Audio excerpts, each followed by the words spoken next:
Halo pemirsa, saya Raffi Fabriansyah Saya Bagas Ramadhani. dan selama beberapa menit ke depan kami akan menemani Anda dalam acara Kairin News, membahas berita aktual dan terpercaya.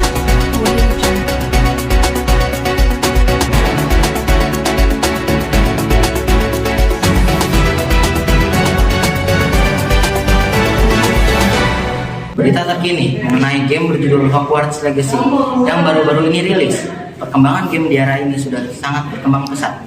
Mulai dari grafik yang hampir menyerupai dunia nyata, alur cerita yang menarik, dan banyak lagi. Semua itu terdapat di game Hogwarts Legacy. Game ini digadang-gadang menjadi game terpopuler di awal 2023 ini. Dalam game ini, kalian dapat menjelajahi dunia sihir Harry Potter, namun dengan latar waktu pada akhir abad ke-21.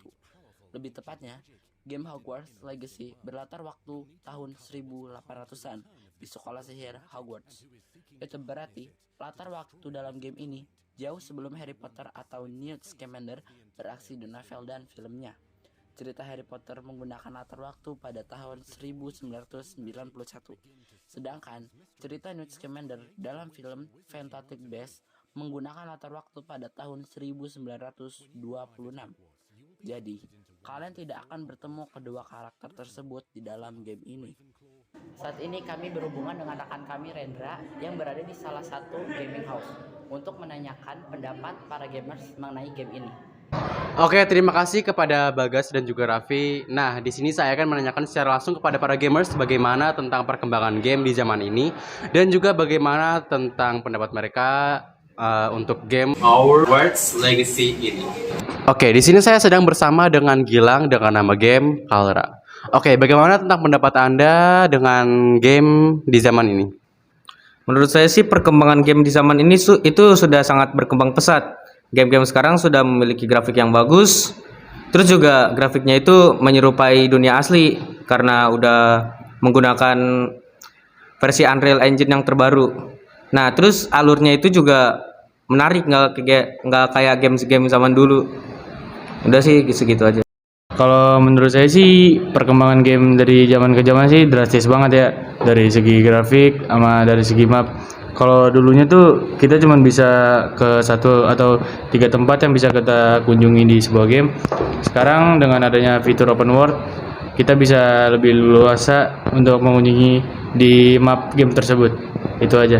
Ya, menurut saya pribadi perkembangan game-game sekarang tuh bisa dibilang sangat bagus, apalagi dari segi grafis dan AI-nya. Dibandingkan dengan game-game dahulu yang bisa dibilang grafisnya dan AI-nya tuh menurun ya. Apalagi kalau misalkan game sekarang kan grafis dan AI-nya tuh kan bagus ya. Terus alur ceritanya juga bagus. Terus dikombinasikan dengan fitur open world, itu menurut saya sensasi bermainnya sangat berbeda. Itu aja sih menurut saya. Nah, bagaimana pendapat Anda tentang mengenai game Hogwarts Legacy ini yang digadang-gadang menjadi game terpopuler di awal tahun 2023 ini? Menurut saya sih game Hogwarts Legacy ini sangat bagus dari segi grafik maupun alur ceritanya. Nah, terus itu juga game-game tentang sihir gitu. Jadi efek-efeknya tuh pasti bagus lah, nggak diragukan lagi. Terus world-nya juga gede, ada banyak macam-macam hewan juga. Gameplaynya seru dah pokoknya. Kalau menurut saya sih ini game lebih berfokus ke alur cerita sih. Jadi kami para pemain nggak terlalu boring lah dengan quest-quest yang ada. Terus abis itu mapnya juga terlihat besar. Jadi kita bisa leluasa memainkannya. Ya, menurut saya tentang game ini ya, itu bagus dari segi grafis dan alur cerita. Oke, terima kasih kepada Rendra. Sekian dari kami, saya Bagas Ramadhani. Saya Raffi Fabriansyah.